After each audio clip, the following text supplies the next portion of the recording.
Parashá Vayeshev, que significa y habitó, ya en el sentido de asentarse, ya de establecerse en un lugar determinado después de todo el peregrinaje que Jacob tuvo previo a la concepción de su familia. Ya vemos que comienza acá a relatarse un poquito el episodio de Yosef. Esta porción completa está en Génesis 37, verso 1 hasta el 40, verso 23. Ahí tenemos la lectura, ¿cierto?, de este relato, entonces, donde el protagonista es Judá y también la futura descendencia que va a traer finalmente el linaje de David y el linaje de nuestro Mesías, Yeshua. Amén. Entonces dice, había ya acontecido en este tiempo que separándose Judá de sus hermanos, ya se separó él de la familia, salió, se relacionó con un adulamita, cuyo nombre era Gira. Y Judá vio allí a la hija de un hombre cananeo, cuyo nombre era Súa, y la tomó y se llegó a ella. Entonces, Jehudá había sido elegido para ser el padre de los reyes dentro de Israel, incluyendo al Mesías. Por lo tanto, era muy importante que tuviera una situación familiar aprobada por el Eterno. Entonces vemos que ahora él se aparta espiritualmente de su familia, se aparta de sus hermanos, y esto lo lleva también a casarse con una mujer cananea. Cosa que, sabemos, hasta ahora hemos aprendido en la Torá que los hijos de Abraham no debían tomar mujeres de entre las cananeas. Entonces, Jehudá se separó de sus hermanos también porque ellos lo depusieron de su condición de líder después de haber sido testigos del dolor de su padre por la desesperación de Yosef. Los hermanos se arrepintieron de haberlo vendido y le recriminaron a Jehudá que antes de haberles aconsejado vender a Yosef como esclavo en vez de asesinarlo, debió haberles aconsejado reintegrarlo a su padre y sin duda le hubieran obedecido porque Jehudá era el líder natural del grupo. Entonces vemos de alguna manera que en toda esta situación de entre hermanos, finalmente no asumen su responsabilidad y sabemos que siempre a alguien le echan la culpa. Y es muy probable que por eso también Jehudá se haya apartado de sus hermanos. Rashi cita el Targum, que es la versión aramea de la Torá, que dice que era hija de un comerciante, ¿ya? Puesto que la palabra comerciante, o sea que la mujer, ¿cierto?, que él tomó, Súa, era hija de un comerciante, ya que esta palabra tiene la misma raíz de canaanita. O sea, de alguna manera argumenta que podría ser comerciante en vez de cananea, ¿ya? Sin embargo, el rabino Ibn Ezra dice que efectivamente se casó con una mujer cananita. El pueblo canaanita había sido maldecido por Noaj y por eso no era conveniente casarse con él. Entonces, bueno, hay toda una historia detrás, ¿ya? Sabemos que hay una descendencia que está maldecida, ¿ya? A través de Cam, su hijo Canaán, y de ahí donde vienen los cananeos y todos estos pueblos que Adonai había estrictamente dicho que no debían tomar mujeres. Incluso vemos después al pueblo de Israel destruyendo, erradicando completamente de la tierra a todos los pueblos cananeos. Entonces aquí también vemos una situación que también, por eso dice que Judá descendió espiritualmente, ¿ya?, al casarse y tener hijos con esta mujer cananea. Podemos ver también de que Judá ya estaba en los planes, por supuesto, del Eterno, para que de su descendencia pudiese venir la tribu de Judá, ¿cierto?, el linaje de David y finalmente el Mashiach. No era algo que se le ocurrió después, pero vemos también una situación en la cual él se dejó pasar, se dejó llevar, cayó, ¿cierto?, espiritualmente, cometió también esta falta, este pecado también de tomar mujeres cananeas. una mujer cananea. Después dice, y concibió y parió un hijo, y él llamó su nombre Er. Entonces, esta palabra Er, ¿cierto? En el hebreo, significa vigilante. También viene de una raíz que nos habla de la idea de abrir los ojos, despertar, y eso también con desnudez, descubrir. Entonces, si uno va haciendo conexiones, ¿cierto? Con lo que hemos estudiado antes en la Torá, nos vamos hacia el tiempo de antes del diluvio, y vemos alguna relación también con lo que pasó con Adán y con Eva. ¿Cierto? Ellos abrieron sus ojos y vieron que estaban desnudos. Vieron su desnudez. ¿Ya? También vigilante, en el libro de Enoc también se refiere a estos ángeles que estaban a cargo de cuidar, de informar, ¿cierto?, al Eterno todo lo que pasaba en la tierra, pero que también ellos cayeron. Muchos de ellos cayeron y fueron también los que iniciaron muchas cosas nuevas en la tierra, en medio de los hombres, a través del conocimiento que ellos liberaron en la tierra.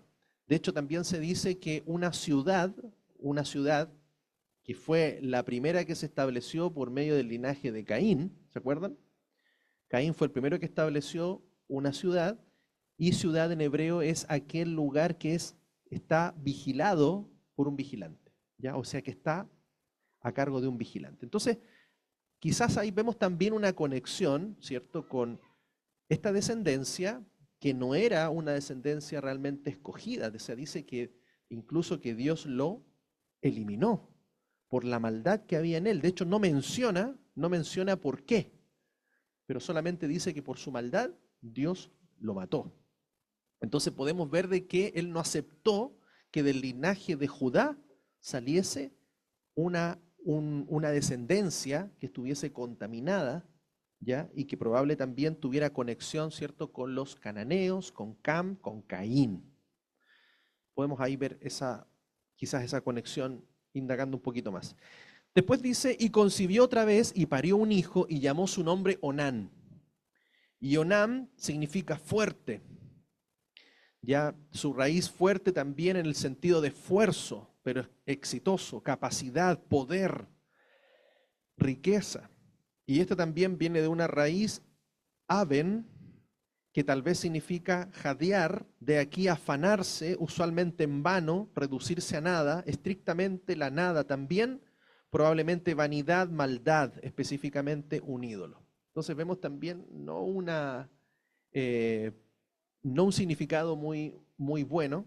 Recordemos que Nimrod también se le atribuye el de ser un poderoso, un fuerte. Entonces, claramente, si su esposa era una cananea, había un linaje, una semilla, una genética que no era de los, como decimos, de los trigos limpios. Era más bien cizaña. No era trigo, era cizaña. Amén. Y también vemos que Dios le dio muerte.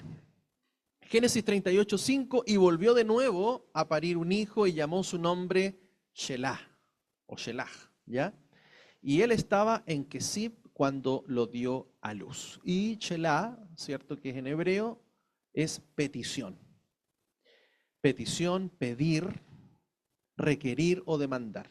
Y en su nombre de alguna manera estaba allí la petición de parte de la viuda, Tamar, ¿cierto?, que a ella le correspondía por leyes, ¿cierto?, que ya estaban establecidas desde antes de la entrega de la Torá, que le correspondía a ella una descendencia y que él debía ser entregado, pero vamos a ver en la historia que no fue así.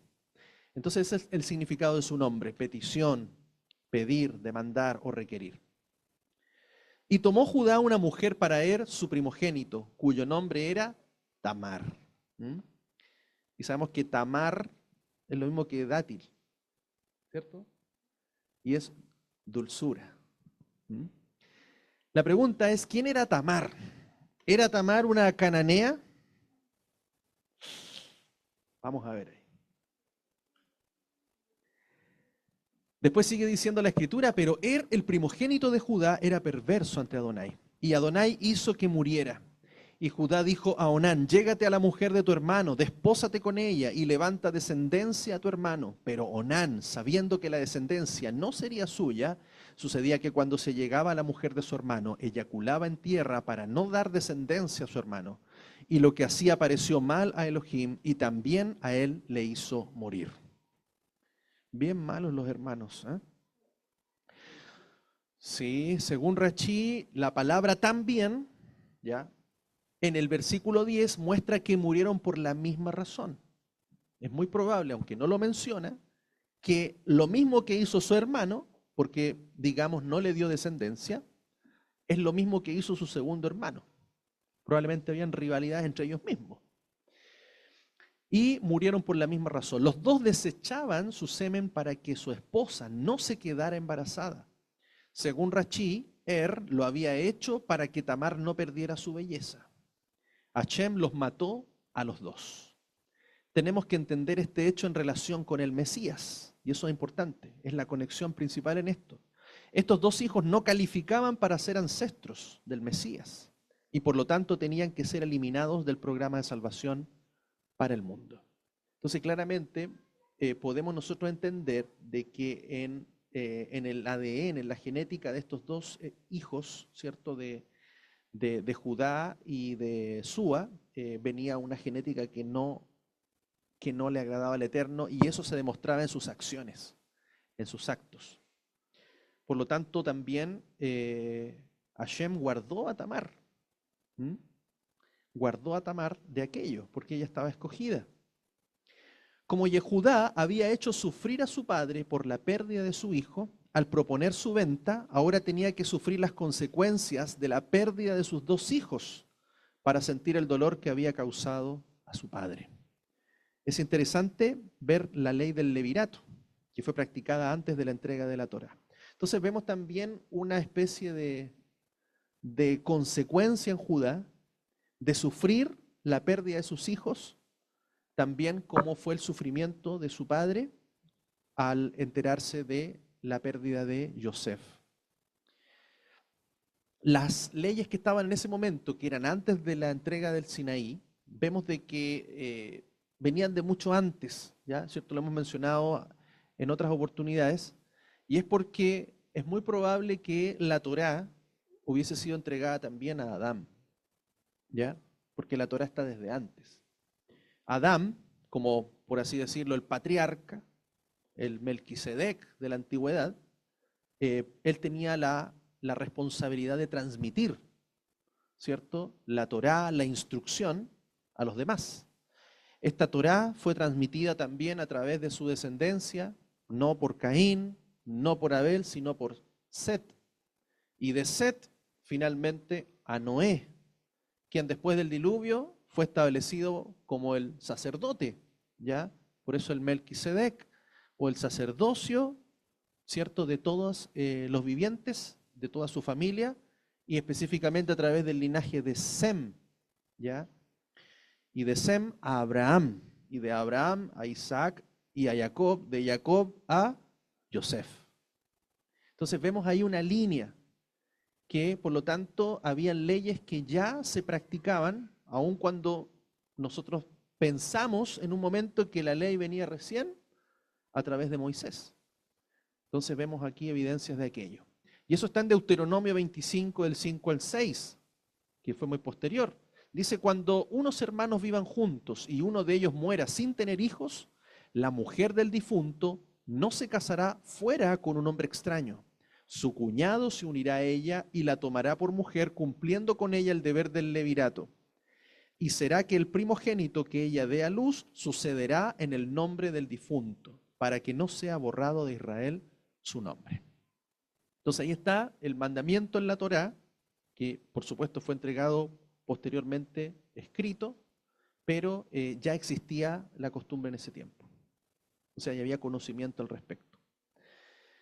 Después el versículo 11 dice, dijo entonces Judá a su nuera Tamar, vive como viuda en casa de tu padre, hasta que crezca mi hijo Selá, pues temía que muriera también él como sus hermanos. Así que Tamar fue y permaneció en casa de su padre. Entonces vemos ya claramente que de sus 3 hijos, los 2 primeros murieron sin dejar descendencia, y por lo tanto le correspondía ahora al tercer hijo ser entregado para dar una descendencia a Tamar en nombre de su primer hermano y también del segundo, me imagino, para que pudiera conservar su nombre. Pero esto tampoco sucedió. Ahora Judá tenía razones profundas, probablemente él no sabía las situaciones que habían pasado entre sus hijos y su esposa Tamar, lo desconocía, solamente veía que al hijo que le entregaba a Tamar se moría. Le entrega al segundo, se muere. Entonces le dice, ¿cómo le voy a entregar al tercero? Yo creo que inventó un poquitito, le dijo, no, hay que esperar, voy a esperar un poquito que madure. Claro. Y por lo tanto lo retuvo, ¿ya? Y finalmente no lo entregó. Pasaron muchos días y murió Súa, mujer de Judá. Terminado el luto, Judá subió con su asociado Gira, el adulamita, a Timná, donde estaban los trasquiladores de sus ovejas. Entonces aquí la Torá nos muestra que la situación de compromiso matrimonial que tenía Judá cambia. Él queda liberado, ¿cierto?, por la muerte de su esposa, queda liberado de su compromiso matrimonial, y esto es lo que llega a oídos de Tamar. ¿Ya? Tamar sabía proféticamente que de su unión con el linaje de Yehudá derivaría la dinastía real de la casa de David, a la cual pertenece nuestro Mesías. Y fue ese el catalizador que la indujo a procurar una relación con su suegro. Entonces ella vio, bueno, no me entregaron a su hijo, ahora Judá quedó soltero, yo viuda, técnicamente no había impedimentos, era distinto si hubiesen estado casados. Pero fíjense que esa situación impulsó también a Tamar, ¿cierto?, a reclamar su descendencia. Ella debía saber que su descendencia iba a ser importante. Génesis 38, 17. Y él dijo, yo mismo te enviaré un cabrito del rebaño. O sea, vemos que Tamar, ¿cierto?, se disfrazó como una prostituta, se ubicó en un lugar del cruce de los caminos, tenía su rostro cubierto y por lo tanto todo el perfil, ¿cierto?, de una mujer que se dedicaba a este oficio. Y por lo tanto el encuentro con Judá, ella la ve, algo sucede en él, le atrae, se va directamente y le dice, bueno, ¿qué me pides por llegarme a ti? Y él le ofrece un cabrito. Y él dice, bueno, ¿qué me vas a dar? Un cabrito. No sé cuánto costaba un cabrito en ese tiempo, pero haber sido algo valioso, yo creo. Y por lo tanto ya, ok, dijo, pero entrégame una prenda hasta que me envíes el cabrito. O sea, dame una garantía de que esto va a ser así. Entonces vemos acá también nuevamente aparece un cabrito en esta historia. Ya Yehudá, ¿cierto?, es engañado de alguna manera por medio de este cabrito, de la misma manera como él había engañado a su padre con la sangre de un cabrito. Cuando él coloca la sangre de un cabrito en las túnicas de colores de su hermano Yosef y se lo llevan a su padre como una señal de que había sido muerto por una fiera. Entonces aquí también la negociación de esta relación también va por medio de un cabrito. La sangre de un cabrito. Versículo 18. Él dijo, ¿cuál prenda te he de dar? Y ella respondió, tu sello, tu cordón y la vara que tienes en tu mano. Y él se los dio y se llegó a ella y ella concibió de él. Rachí cita el Targum que enseña que las 3 cosas fueron su sello, su vestimenta y su bastón. 3 cosas que le entregó en garantía. El sello habla de la personalidad, ¿cierto? Principalmente había un escudo, probablemente ya tenía el sello del león de Judá, que lo identificaba él en su personalidad. La vestimenta habla de su distinción y el bastón habla de su posición o de su autoridad. La entrega de estas cosas es parecida a una boda. Y por eso un Midrash dice que se casaron en ese momento ante testigos. Otro Midrash dice que el anillo de sello profetiza acerca de los reyes que descenderían de esta unión.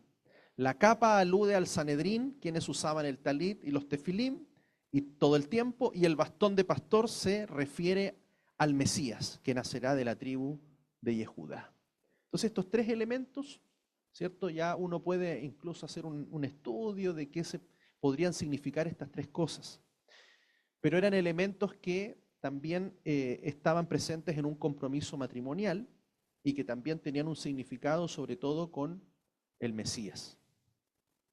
Más adelante hay una profecía que habla del cetro del gobernante en relación con Yehudá, ¿cierto? Cuando viene la bendición de Jacob sobre sus hijos, ya hay una relación de este cetro, ya que sabemos que es el cetro con el cual también el Mesías va a regresar, un cetro de justicia, y esta profecía entonces conecta a la tribu de Judá con el regreso del Mashiach.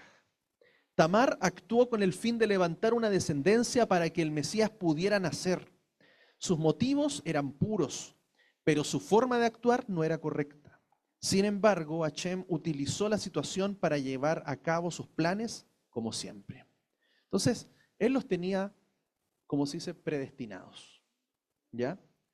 Y él hizo cumplir su propósito de alguna u otra manera. Y muchas veces el propósito del Eterno a través de nosotros es a través de nuestras debilidades, a través de las pruebas que nosotros vivimos. Él saca siempre su voluntad. Amén. Aun cuando nosotros fallamos, Él no falla. Así que de cualquier manera Él va a cumplir su propósito en cada uno de nosotros. Versículo 21, y preguntó a hombres, porque finalmente Judá cumple su palabra, manda el cabrito, ya, con su asociado, para que pueda encontrar a esa mujer, y preguntó a hombres de su lugar, ¿dónde está la prostituta de Naim, que estaba junto al camino? Y ellos le dijeron, ninguna prostituta ha estado por aquí. Y esa frase, no ha habido ninguna prostituta, la frase bien podría interpretarse en el sentido de ningún elemento impropio rodea el embarazo de Tamar. Es como decir, no, ella no era una prostituta. O sea, como limpiándola también de alguna manera de ese acto que ellos habían cometido. Dice, del cual nacerían Peretz y Sera, o Fares, ¿cierto? Y Sara, según la traducción. Pero en hebreo sería Peretz y Sera. Todo el episodio fue parte del divino proyecto que llevaría al nacimiento del Mashiach, descendiente de Yehudá. Y la razón de la extraña e indirecta forma en que esto sucedió fue a los solos efectos de distraer la atención de Satán. Ahora, tenemos que ver de alguna manera que Hasatán ha estado operando desde el principio. ¿Eh? Y recuerden de que la profecía del que aplastaría la cabeza de la serpiente vendría de la simiente de la mujer. ¿Se recuerdan? Entonces, por lo tanto, vamos a ver siempre un plan satánico, por así decirlo, en contra del nacimiento y el linaje que traería al Mesías. Vemos la matanza de los niños y vemos una serie de acontecimientos. Entonces, todo este contexto fue una especie de, por así decirlo, de encubrimiento, de pantalla, ¿ah? Para que Hasatán, ¿cierto?, no tuviera la oportunidad de intervenir en el linaje o en la descendencia que traería el Mesías, ¿ya? O sea, hay una guerra, o sea, esta es una verdadera guerra espiritual, ¿ya? Y esta guerra está establecida desde el principio, ¿ya? Los hijos de Dios versus los hijos de la serpiente. Dos simientes que están en batalla continua. Y es por eso que los hijos de Judá, por parte de Súa, una cananea, probablemente venían de otro linaje, otra simiente. Ahora, sucedió como a los 3 meses que se le dio aviso a Judá diciendo, Tamar, tu nuera, se ha prostituido y he aquí ha quedado encinta por su prostitución. Y Judá dijo, sacadla y que sea quemada. Según el libro de Yashar, Tamar era hija de Elam, hijo de Shem, hijo de Noaj. O sea, ahí vemos que Shem, ¿cierto?, era el linaje escogido, quien tenía el título del sacerdote o de sacerdocio, Melquisedec, y la sentencia de la fornicación cometida por Tamar era según la ley de Israel, como está escrito en Levítico 21:9. Entonces, ¿qué conexiones podemos ver? En primer lugar, que Tamar no era cananea. No podía serlo. Ya la mujer cananea y la descendencia había sido eliminada. ¿Ya? Por lo tanto, Tamar, y esto lo menciona el libro de Jacer o Yachar, era hija de Elam y de la descendencia de Shem. Entonces, por ahí la cosa sí iba bien. O sea, hay una rectificación. No podía ser Tamar cananea, ¿ya? Para ser de quien descendería, ¿cierto?, el Mesías. Y vemos también acá la actitud de Judá. Sacadla y que sea quemada. ¿Por qué Judá reacciona de esta manera? ¿Por qué Judá no dice otra cosa, pero dice específicamente que sea quemada? Y es porque en Levítico 21:9 hay indicaciones de tipos de muerte, de severidad de muerte, y la muerte de las que tenían que ser quemadas eran hijas de sacerdotes. Entonces ella era una hija de alguna manera del sacerdote Shem. Recuerden que Shem hereda el sacerdocio de Noé. Y así sucesivamente.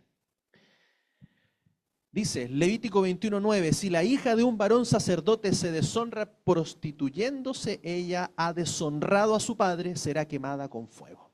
Entonces ahí vemos de que ese era el castigo establecido para este tipo de personas, porque no todas iban a ser quemadas. Algunas podían ser apedreadas y otras, otro tipo de castigo según el grado, ¿cierto?, o el rango que tenían, ya si eran hija del sumo sacerdote, hija de sacerdote, de levita o era del pueblo, habían distintos niveles de sentencias. Entonces vemos que ahí también se conecta la posición que tenía Tamar. Lo que dijo Yehudá no fue por una decisión caprichosa según las normas, sino según las normas que el Eterno entregó a sus hijos. Él dictó sentencia como un juez en Israel. Aquí hay otro ejemplo de un mandamiento que se practicaba antes de la entrega de la Torá. Otro más. Hay diferentes opiniones entre los rabinos en cuanto a si el hecho de Tamar tiene que ser considerado como adulterio o no, porque estaba comprometida con Chelá, el hijo menor de Yehudá, o como un acto de fornicación como hija de sacerdote. La pena por adulterio es por lapidación, o sea, apedreamiento. Y si es una hija de un sacerdote, comete fornicación, o si es una hija de un sacerdote que comete fornicación, la pena es ser quemada por fuego. ¿Ya? Ahora, hay una interpretación que dice que no se trataba aquí de quemar a Tamar por medio del fuego, sino de imprimir una marca vergonzosa en su cuerpo mediante un hierro candente. Aquí cabe destacar que en este texto no aparece la palabra Baesh, en el fuego, que es usada en todas las demás referencias cuando habla de la pena capital por medio del fuego. Entonces, otra opinión dice de que iba a ser quemada, pero en el sentido de una marca, ¿ya?, que tendrían que poner sobre su piel. Esta interpretación es semejante a la ley de Hammurabi, que dice en su apartado 126, ordena marcar a las esposas infieles en la frente con hierro candente. ¿Ya? La ley de Hammurabi, una de las más antiguas, ¿cierto?, de la civilización sumeria, ¿cierto?, una de las civilizaciones más antiguas, ¿ya?, por lo menos que se registran de muy, muy avanzadas. Ellos tenían leyes, una civilización bien, bien establecida, y por lo tanto es muy semejante, ¿ya?, la relación de este código Hammurabi, que es muy antiguo, más o menos en referencia a esos tiempos, con que sea quemada. ¿Ya? Entonces, quizás no era que la iban a quemar en una hoguera, sino que iba a ser marcada por fuego, por su pecado. Dice Génesis 38:25, pero mientras era sacada, envió a decir a su suegro, del varón a quien pertenecen estas cosas, estoy embarazada. Y dijo, reconoced, ¿de quién es este sello, el cordón y la vara? Entonces aquí ella no anunció, ella no dijo, Judá fue, no.